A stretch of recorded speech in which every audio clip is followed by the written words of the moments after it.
Movie के शुरुआत में सन 1673 में मैक्सिको का एक सीन दिखाया जाता है जिसमें हम एक फैमिली को देखते हैं। उनमें से एक हस्बैंड और वाइफ और उनके 2 छोटे बच्चे होते हैं। वो लोग अपनी लाइफ में बहुत खुश होते हैं, जिसके बाद दिखाया जाता है कि उन बच्चों में से एक बच्चा अकेला है और वो अपने माँ को ढूंढते हुए एक नदी के पास चला जाता है, जहाँ पर वो देखता है कि उसकी मदर उसके भाई को नदी में डूबोकर मार रही होती है। बच्चा ये सब देखकर काफी डर जाता है और वहां से भागने की कोशिश करता है, लेकिन उसकी मदर उसकी पीछा करते हुए उसे पकड़ लेती है और अपने साथ लेकर जाती है। इसके बाद सन 1973 में लॉस एंजलिस दिखाया गया है। यहाँ पर एना नाम की एक औरत दिखाई जाती है जो अपने 2 बच्चों क्रिस और समंथा के साथ रहती है। वो अपनी लाइफ को अकेले ही गुजार रही थी क्योंकि एना की हस्बैंड एक पुलिस ऑफिसर थे जो उनकी डेथ हो चुकी है। एना बच्चों का ख्याल और घर की सारे मामलों को हैंडल करती थी। इसके अलावा एना चाइल्ड डिपार्टमेंट और सोशल सर्विस में जॉब भी करती थी। इस डिपार्टमेंट का बेसिक वर्क ये देखना था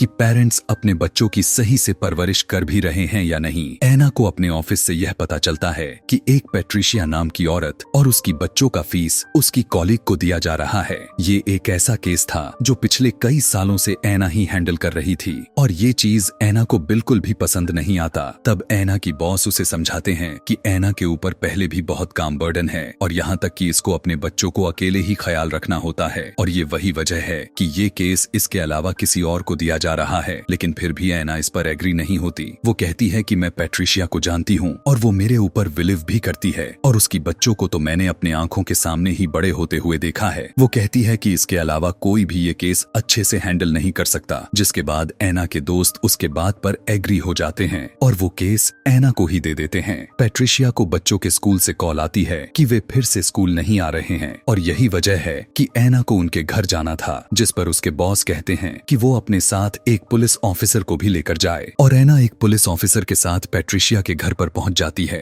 सबसे पहले पैट्रिशिया इन्हें अंदर आने से मना कर देती है, लेकिन फिर एना उसे बताती है कि वो सिर्फ अकेले ही अंदर आ रही है और इस बात पर पैट्रिशिया उसे अंदर आने की इजाजत दे देती है। एना देखती है कि पैट्रिशिया बहुत बुरी तरह डरी हुई है और वो फिर उससे उसकी बच्चों के बारे में पूछती है, जिस पर वो कहती है कि वो सेफ हैं, लेकिन एना को उसके बच्चे नजर नहीं आ रहे होते हैं। जिसके बाद एना को एक डोर पर नजर जाता है जिसके ऊपर बहुत ही ज्यादा आंखों की पिक्चर्स बनाई गई होती हैं। एना उस डोर के पास जाती है जिसे देखकर पैट्रिशिया बुरी तरह से भड़क जाती है और एना पर अटैक करके उसे मारने की कोशिश करती है। तभी फौरन पुलिस वाला आदमी वहां पर आकर पैट्रिशिया को पकड़ लेता है और इसी दौरान एना पैट्रिशिया की गले से एक चाबी को निकाल लेती है, जिस पर पैट्रिशिया उसे कहती है कि उस डोर को मत ओपन करो, लेकिन एना दरवाजा खोल देती है और उस डोर के अंदर पैट्रिशिया के दोनों बच्चे होते हैं और वो दोनों बच्चे बहुत ही काफी बुरी तरह से डरे होते हैं और एना को कहती हैं कि दरवाजा बंद कर दो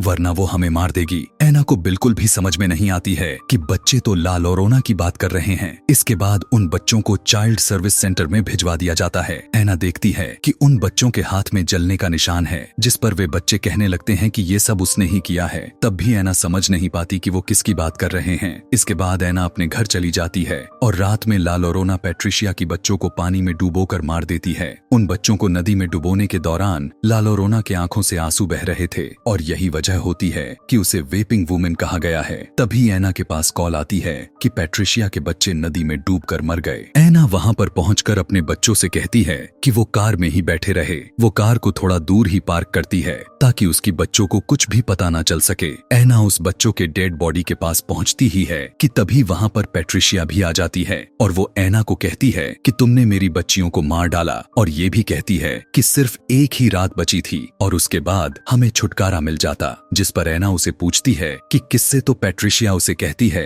कि ला लोरोना से। इसके बाद पुलिस वाले पैट्रिशिया को वहां से लेकर जाते हैं। बाहर कार में समंथा सो जाती है जबकि क्रिस जाग रहा होता है। वो चुपके से गाड़ी से उतरकर उन बच्चों की डेड बॉडीज को देखने जाता है। इसी दौरान क्रिस को वहां पर किसी की रोने की आवाज आती है और ये कोई और नहीं बल्कि ला लोरोना ही होती है जो बहुत ही बुरी तरह से रो रही होती है और वो क्रिस को अपने पास बुला रही होती है और फौरन वहां से गायब होकर क्रिस के पास आ जाती है और उसका हाथ पकड़ लेती है, जिससे उसका हाथ जल जाता है और क्रिस के हाथ पर वैसा ही जख्म होता है जैसा पैट्रिशिया के बच्चों के हाथ पर था। क्रिस काफी डर जाता है और कार में आकर बैठ जाता है, लेकिन ला लोरेना भी वहां पर पहुंचकर क्रिस को डराना शुरू कर देती है। ला लोरेना कार के अंदर भी आने की कोशिश करती है, लेकिन तभी एना वहां पर आ जाती है और अपने बच्चों को लेकर घर आ जाती है। अगली सुबह एना चर्च जाती है और चर्च के बाहर एक विच डॉक्टर जिसका नाम राफेल ओलिवेरा होता है, वो अपने जादुई पावर की वजह से लोगों का ट्रीटमेंट कर रहे थे। जिसके बाद एना फादर से ला लोरेना के बारे में पूछती है। फादर उसे ला लोरेना के बारे में सब कुछ बता देते हैं। समंथा जबकि अपने घर में ही खेल रही होती है और उसे भी वहां पर ला लोरेना दिखाई देती है। ला लोरेना समंथा का हाथ पकड़ लेती है और उसके हाथ पर भी जलने का जख्म हो जाता है। जब एना घर पर आती है तब वो देखती है कि उसकी बेटी बहुत ज्यादा डरी हुई है। एना उसके हाथों पर जले हुए जख्मों के बारे में पूछती है। तब समंथा झूठ बोल देती है कि मैं कहीं पर गिर गई थी। जिसके बाद एक डिटेक्टिव जिसका नाम कूपर होता है वो एना के घर पर आते हैं, जो कि एना के हस्बैंड के फ्रेंड थे। कूपर एना को बताते हैं कि पुलिस वाले को पैट्रिशिया पर ही शक है कि उसी ने ही अपनी बच्चों को मारा है, लेकिन पैट्रिशिया और उसकी गवाहों का यह कहना है कि मर्डर के दौरान पैट्रिशिया उस समय चर्च में ही थी। कूपर एना को एक फाइल देते हैं ताकि वो पैट्रिशिया के केस के बारे में इंफॉर्मेशन इकट्ठा कर सके। फिर दूसरी तरफ हम देखते हैं राफेल को, जो पैट्रिशिया के घर में होते हैं और ला लोरेना के आंसुओं को एक बोतल में कैद कर रहे होते हैं। रात में एना पैट्रिशिया की फाइल देख रही होती है,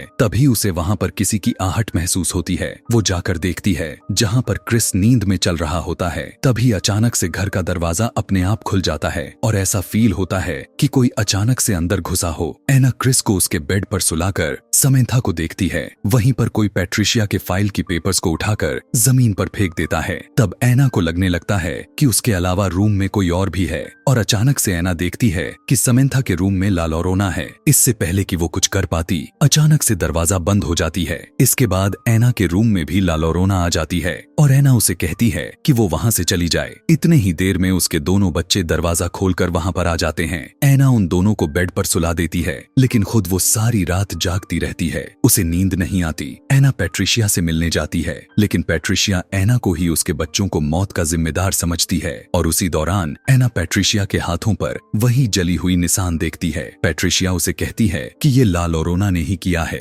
अब एना के बच्चों को भी उसकी रोने की आवाज आएगी और वो उन्हें भी अपने साथ ले जाएगी। पैट्रिशिया एना को यह भी बताती है कि मैंने ला लोरेना को कहा है कि मेरी बच्ची को मुझे वापस कर दो और एना के बच्चों को लेकर जाओ। क्रिस को किसी की रोने की आवाज आने लगती है। पहले तो ला लोरेना उसे बहुत ही बुरी तरह से डराती है और सीढ़ियों से उसे नीचे गिरा देती है, लेकिन तभी वहां पर एना आ जाती है और उसे हॉस्पिटल लेकर जाती है। जब डॉक्टर उसके हाथों पर जलने का निशान देखता है तब वो डिपार्टमेंट ऑफ सोशल सर्विस को कॉल कर देता है। रात में उसके घर पर कूपर और उसके कॉलीग डोना आते हैं और वो ये चेक करने आते हैं कि कहीं एना अपने बच्चों के साथ एब्यूज तो नहीं करती या किसी भी किस्म का उन्हें तकलीफ तो नहीं पहुंचाती। फिर एना क्रिस से ला लोरेना के बारे में पूछती है और वो उसे सब कुछ बता भी देता है। वहीं दूसरी तरफ ला लोरेना समंथा को पानी में डूबाकर मार रही होती है, लेकिन मौके पर एना वहां पर पहुंच जाती है और उसे बचा लेती है। इसके साथ ही ला लोरेना एना को भी मारने की कोशिश करती है और बड़ी मुश्किल से वो अपने आप को और अपने बच्चों को लेकर वहां से निकल जाती है। एना चर्च में फादर के पास आती है, तब उसे फादर बताते हैं एनाबेल डॉल के बारे में। जब वो एनाबेल डॉल को लेकर आ रहे थे तब उस डॉल ने उन्हें बुरी तरह जख्मी कर दिया था और वो यह भी बताते हैं कि इस तरह की चीजों में शैतानी ताकत मौजूद होती है और चर्च तुम्हारी हेल्प भी करेगा। लेकिन उन्हें चर्च की सर्विसेज लेने में कई हफ्ते लग जाने थे, लेकिन एना के पास इतना टाइम नहीं था, इसलिए फादर एना को राफेल के पास जाने को कहते हैं। एना अपने बच्चों को लेकर राफेल के पास चली जाती है। पहले तो वो इनकी मदद करने से इनकार कर देता है, लेकिन किसी तरह वो उसकी बच्चों के खातिर उसकी मदद करने के लिए तैयार हो जाता है। राफेल अपने साथ इस प्रोसेस में इस्तेमाल होने वाली सारी चीजें अपने साथ लेकर जाता है और अपने मैजिकल पावर की मदद से अंडों के जरिए ये पता करता है कि यहाँ पर कोई शैतानी ताकत है भी या नहीं। लेकिन जब उन सभी अंडों को तोड़ा जाता है तब सारे अंडे अंदर से काले होते हैं और ये सब इशारा कर रही थी कि यहाँ पर कोई बहुत ही बुरी शैतानी साया मौजूद है। राफेल अपनी जादुई पावर की मदद से उसकी घर को चारों तरफ से लॉक कर देते हैं, जो कि रात होने वाली थी और रात में ला लोरेना का पावर और भी बढ़ जाती है। राफेल एना और उसकी बच्चों को बचाने के लिए अपने बहुत सारे चीजों को इस्तेमाल करते हैं। राफेल क्रिश को उस क्रॉस के बारे में बताता है जो फायर ट्री से बना होता है, और जब ला लोरोना अपने बच्चों को मार रही थी तब उसे ऐसा करता हुआ सिर्फ फायर ट्री ने ही देखा था, और उस समय फायर ट्री रो रही थी। फायर ट्रेस इस गुनाह की एक इकलौता सबूत थी जिसके आगे ला लोरोना की सारी पावर कमजोर पड़ जाती है। राफेल बताते हैं कि यह एक बहुत ही ताकतवर शैतान है और अगर हमें इससे छुटकारा पाना है तो हम सभी को मिलकर इसके खिलाफ लड़ना पड़ेगा। फिर वो अपने मैजिकल वॉर्ड्स की मदद से ला लोरोना के आंसुओं को, उसमें से उसके सारे पाप को साफ करके उसे पवित्र कर देते हैं ताकि उस आंसू को उसके ही खिलाफ इस्तेमाल कर सके। जब रात हो जाती है तब ला लोरोना की आने की आहट उन्हें सुनाई देती है और राफेल एना और उसके दोनों बच्चों को कैंडल के बीच में रखते हैं। ला लोरोना को छींक आती है और उसकी शैतानी ताकत की वजह से हवा की वेव से सारी कैंडल बुझ जाती हैं। ला लोरोना सबसे पहले एना पर अटैक करती है और उसके बाद वो क्रिस पर अटैक करती है।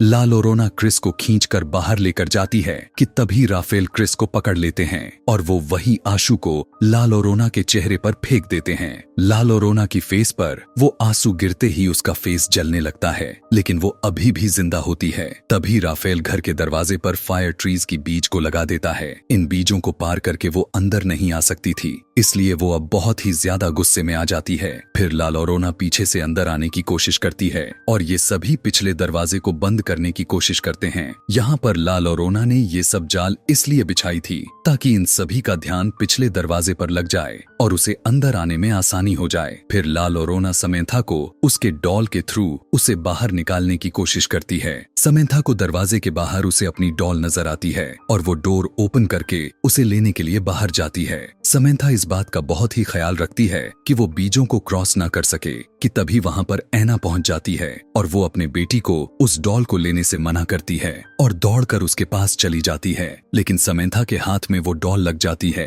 और जब वो डॉल को अंदर की तरफ खींचती है तब उन बीजों की लाइन टूट जाती है। इसी दौरान ला लोरोना समेंथा को बाहर खींच लेती है और दरवाजे को बाहर से बंद कर देती है। ला लोरोना समेंथा को पानी में डुबोकर जान से मारने की कोशिश करती है, लेकिन एना वहां पर पहुंच जाती है और वो भी पानी में कूद जाती है। अब जैसे ही एना अपनी बेटी को बचाने के लिए पानी में कूदती है, ला लोरोना उस पर भी अटैक कर देती है और उसे भी जान से मारने की कोशिश करती है। तभी राफेल भी वहां पर पहुंचकर अपने पवित्र जल से उस स्विमिंग पूल को पवित्र कर देते हैं, जिससे कि ला लोरोना को उस पुल से बाहर निकलना पड़ता है और एना और समेंथा दोनों बच जाते हैं। फिर हम देखते हैं कि एना के हाथ में ला लोरोना की लॉकेट होता है जो कि उसने लड़ते वक्त खींच लिया था और वो लोग फिर से अंदर आ जाते हैं। समेंथा बार बार घर से जाने की कोशिश करती है, जिस पर राफेल एना को बताता है कि समेंथा के ऊपर ला लोरोना हावी हो चुकी है और जब भी ला लोरोना उसे अपने पास बुलाएगी तब ये फौरन उसके तरफ चल पड़ेगी। राफेल एना को यह भी बताते हैं कि जब तक ला लोरोना से पीछा नहीं छूटता हमें इन दोनों बच्चों को देखरेख करनी पड़ेगी। एना अपने बच्चों को एक कबर्ड में उसी तरह से बंद कर देती है जैसे पैट्रिशिया ने अपने बच्चों के साथ किया था। दूसरी तरफ घर के बाहर ला लोरोना अभी भी बच्चों का वेट कर रही होती है। एना राफेल को वो लॉकेट दिखाती है जो उसने ला लोरोना के गले से खींचा था। राफेल एना को कहते हैं, तुम इसे संभाल कर रखो, हम इसे उसके ही खिलाफ इस्तेमाल भी कर सकते हैं। कुछ देर गुजर जाने के बाद एक औरत उन बीजों की लाइन को क्रॉस करते हुए घर में प्रवेश करती है और ये औरत कोई और नहीं बल्कि पैट्रिशिया ही होती है और उसे यह लगता है कि अगर वो समेंथा और क्रिस को ला लोरोना के हवाले कर देगी तब वो उसकी बच्चों को वापस लौटा देगी। राफेल पैट्रिशिया को रोकने की बहुत कोशिश करता है, लेकिन वो उसे सूट करके उसे मौत के घाट उतार देती है और बीजों की लाइन को तोड़ देती है और इसी दौरान ला लोरोना को घर में आने का मौका मिल जाता है। अंदर आते ही पहले वो एना पर अटैक करती है और उसे दूर उठाकर बेसमेंट में फेंक देती है और उसका डोर अपने आप लॉक हो जाता है। फिर वो घर के सारे दरवाजे को बंद कर देती है ताकि बच्चे बाहर न जा सके, जिसके बाद क्रिस ला लोरोना की लॉकेट को उठाकर समेंथा को लेकर ऊपर चला जाता है और दोनों एक स्टोर में जाकर छुप जाते हैं कि तभी ला लोरोना भी उनका पीछा करते हुए वहां पर पहुंच जाती है। ला लोरोना उन्हें मारने ही वाली होती है कि क्रिस उसे उसका लॉकेट उसे दिखा देता है। अपने लॉकेट को क्रिस के हाथ में देखकर ला लोरोना अचानक से नॉर्मल लेडी बन जाती है जैसे पहले जब इंसान हुआ करती थी। दरअसल ला लोरोना को वो लॉकेट उसके बच्चों ने दिया था। और वो अपने बच्चों की तरह क्रिस को टच करती है और रोने लग जाती है। साथ में पैट्रिशिया को भी अपनी गलती का एहसास हो जाता है। वो लॉक तोड़कर एना को बाहर लेकर आती है। एना भागते हुए ऊपर की तरफ आ जाती है और उसके साथ में राफेल भी आ जाता है, जो कि मरा नहीं होता। दूसरी तरफ ला लोरोना जब क्रिस को टच करते वक्त रो रही होती है, तब पीछे रखा हुआ मिरर से कपड़ा हट जाता है और जब ला लोरोना खुद को शीशे में देखती है तब वो फिर से शैतान बन जाती है और वो शीशा भी टूट जाता है। ला लोरोना राफेल को हवा में उठाकर बाहर फेंक देती है और उसी दौरान एना भी वहां पर पहुंच जाती है और उसके दोनों बच्चे उसके पास भाग कर आ जाते हैं। जैसे ही ला लोरोना एना को मारने के लिए उसके तरफ बढ़ती है, राफेल उसके तरफ फायर ट्री से बना हुआ उस क्रॉस को फेंक देता है। एना उसको उठाती है और ला लोरोना के सीने में घुसा देती है। उस क्रॉस की वजह से ला लोरोना का शरीर पूरी तरह से नष्ट हो जाती है और सब अब पहले जैसा सही हो जाता है। और इसी के साथ ये कहानी यहीं पर खत्म हो जाती है।